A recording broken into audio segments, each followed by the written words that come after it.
क्या आपके जीवन में धन से संबंधित समस्याएं चल रही हैं? बहुत सारे उपाय कर लिए हैं लेकिन किसी का कोई रिजल्ट आपको अभी तक नहीं मिल रहा, या फिर भूत बाधा है आपके जीवन में, किसी ने टोना टोटका किया है, बहुत उपाय कर चुके हैं, तांत्रिकों के चक्कर काट चुके हैं, लेकिन उसके बाद भी आपको कोई रिजल्ट नहीं मिल रहा है। तांत्रिकों के चक्कर में फंस के बहुत ज्यादा पैसा आप वेस्ट कर चुके हैं। कोई बोल देता है किसी ने टोना टोटका किया है, कोई बोलता है कि आप जो है कोई भूत प्रेत है आपके साथ में, या फिर आपके जीवन में स्वास्थ्य से संबंधित ऐसी समस्याएं हैं जो जा ही नहीं रही हैं घर से। एक व्यक्ति बीमार होता है तो दूसरा व्यक्ति ठीक हो जाता है। इसी प्रकार से घर में आपका रुपया पैसा जा रहा है, जा रहा है, जा रहा है। नमस्कार, आप सभी को मेरा Radhe Radhe. Welcome to my channel tarot sweety. अगर आपने मेरा चैनल सब्सक्राइब नहीं किया है तो please do subscribe my channel and don't forget to follow and share. जी हाँ, तो मैंने जो भी समस्याएं आपके जीवन में बताई, ये समस्या आज के टाइम पर सब किसी की है। जी हाँ, आजकल ये समस्याएं हमारी ही हैं।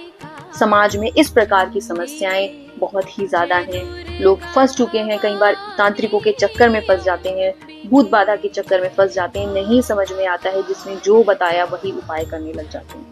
तो आज का ये जो वीडियो है, ये एक ऐसा नवरात्रि का महा उपाय मैं आपसे शेयर करने जा रही हूँ, जो कि आपके जीवन में यदि कोई भी समस्या है, जी हाँ, किसी भी प्रकार की कोई भी समस्या है, तो ये महा उपाय करने से लोग शायद 100% बोलते हैं, लेकिन मैं आपको 200% आश्वासन दिलाती हूँ कि यदि ये महा उपाय बिना त्रुटि किए आपने इस नवरात्रि कर लिया तो आपको आपके जीवन में जो भी समस्याएं आ रही हैं उससे आपको 100% छुटकारा मिलेगा। आगे आने वाले वीडियो में मैं आपसे इस चीज के लिए शेयर करूंगी कि हमें क्या महा उपाय करना है। तो सबसे पहले मैं आपसे छोटी सी कथा कहूंगी कि क्या महिषासुर का वध करते समय माता ने कौन कौन सी शक्तियां एकत्रित की और किस तरह से माता ने महिषासुर का वध किया। जिस समय महिषासुर ने अपना आतंक मचा रखा था, उसने सभी लोगों को कैप्चर कर लिया, उसने इंद्र से उसकी गद्दी छीन ली, सभी देवी देवताओं की सारी शक्तियां छीन ली। तो उस समय पर देवी देवताओं में पूरा हाहाकार मच गया। जब हाहाकार मच जाता था तो उसके बाद सभी देवी देवता भगवान शिव की शरण में जाते थे, भगवान नारायण की शरण में जाते थे। तो सब कोई भगवान शिव की शरण में गया और सब उनसे पुकार करने लगे कि इन राक्षसों ने हमारी सारी शक्तियां हमसे छीन ली हैं, हमारा राजपाट, धन संपत्ति, सब कुछ हमसे छीन लिया है। तो हे प्रभु, हे नाथ, हे भोलेनाथ, हे नारायण, आप ही हमारी रक्षा करिए। तो उस समय पर माता भगवती अवतरित हुई।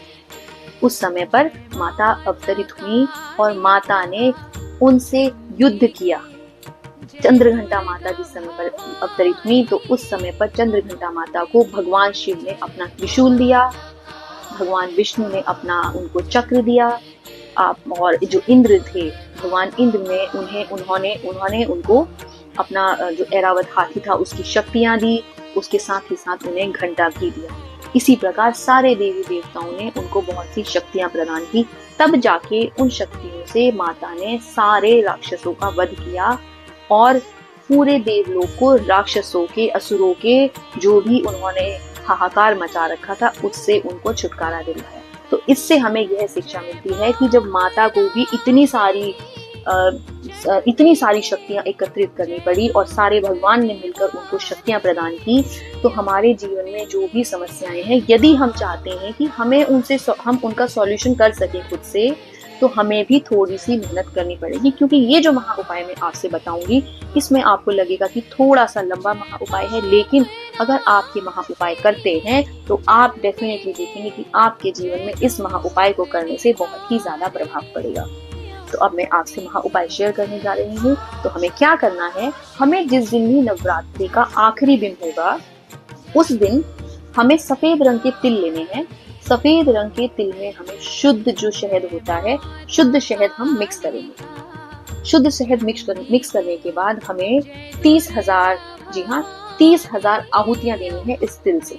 अग्नि में हमें 30,000 आहूतियां देनी, और आहूतियां देते वक्त हमें माता की 32 नामावली करनी है। जब हम 30,000 तिल की आहूतियां देंगे, जो शहद मिला हुआ तिल है, और 32 नामावली हम निरंतर करेंगे, तो जब आप देखेंगे कि जब आपका हवन कंप्लीट हो जाएगा, जब आप पूरी 30,000 आहुतियां दे चुके होंगे, तो आप अपने अंदर खुद महसूस करेंगे कि एक ऊर्जा आपके अंदर एक अलग ही है। देखिए, जो भी उपाय मैं आपसे शेयर करती हूँ, वो जो भी महा उपाय मैं शेयर करती हूँ, वो मैं आपसे ऐसे ही शेयर नहीं करती हूँ, वो मैं पहले खुद करके देखती हूँ और मुझे लगता है कि वाकई में ये असर करती हैं, तब जाके मैं कहीं ना कहीं आप लोगों से इसे शेयर करती हूँ। और दूसरी चीज देखिए, आस्था और विश्वास वो बहुत ही जरूरी है। अगर आप में आस्था की कहीं ना कहीं कमी है और आपको लगे कि मैं तो सिर्फ कहने के लिए ही कह रही हूँ, तो फिर आप इस उपाय को ना ही करें। तब फिर आप दूसरों को ही पैसा दें, आप खूब इधर उधर जाके टोने टोटके करवाएं, पूजा पाठ करवाएं, पंडितों को बहुत पैसे दें, अपने आप से आप मत करें। अगर आप में विश्वास है, आस्था है, तो ही इस उपाय को करें, क्योंकि इस उपाय को करने से, देखिए, मैं जो भी उपाय बताती हूँ सारा मैं पूजा पाठ का बताती हूँ, एंड वो सारे उपाय आपको अपने हाथों से करने होते हैं। उसमें ना तो कोई पैसा लगता है, मैं आपको बोलूं कि आपको अनुष्ठान करना है किसी चीज का, तो उसमें ये सब सामग्री लगी, कुछ भी नहीं, बहुत ही साधारण उपाय मैं आपसे शेयर करती हूँ। तो आप विश्वास के साथ ये उपाय करके देखिए, एंड आप देखिएगा कि आपके जीवन में बिल्कुल परिवर्तन आएगा।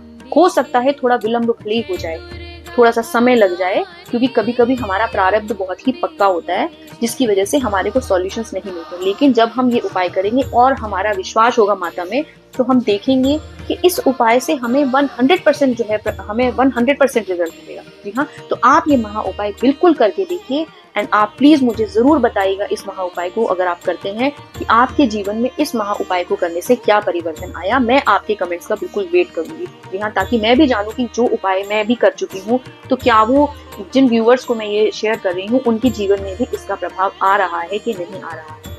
तो आप ये महा उपाय इस नवरात्रि जरूर करके देखें। अच्छा, इसके साथ ही एक चीज मैं आपसे और बोलूंगी कि आप जो है कोशिश करें कि जो 32 नामावली है माता की, वो 32 नामावली आप रोज करें। नवरात्रि खत्म भी हो जाएंगे तो उसके बाद भी आप ये 32 नामावली जो है माता की आप निरंतर करिए, क्योंकि जब हम माता की 32 नामावली रोज करते हैं, तो वो कहीं ना कहीं कई सालों में आते आते एक प्रभाव हमारे ऊपर आ जाता है उसका। तो माता हमारे ऊपर एक कवच की तरह हमारी रक्षा करती है। जी हाँ, देखिए, विश्वास होना हर चीज पे बहुत जरूरी है। अगर आपका विश्वास कहीं ना कहीं डगमगा गया, तो फिर कोई फायदा नहीं। तो विश्वास के साथ, पूरी श्रद्धा के साथ आप करके देखिए। एंड मैं आपसे रिक्वेस्ट करूंगी कि आप अपने बच्चों में भी एक आदत डालिए कि हम अपने बच्चों को आदत दें इस चीज की कि वो रोज कहीं ना कहीं माता भगवती का नाम, या कोई भी नाम जो आपके घर में जो भी आपके इष्ट का हो, वो आप अपने बच्चों को दीजिए। क्योंकि जब वो उसका उच्चारण करेंगे, तो उच्चारण करने से उनकी मनोबल, उनकी जो इच्छा शक्ति है वो बढ़ेगी। वो कहीं ना कहीं गलत राह पर नहीं जाएंगे, वो गलत राह पर नहीं भटकेंगे।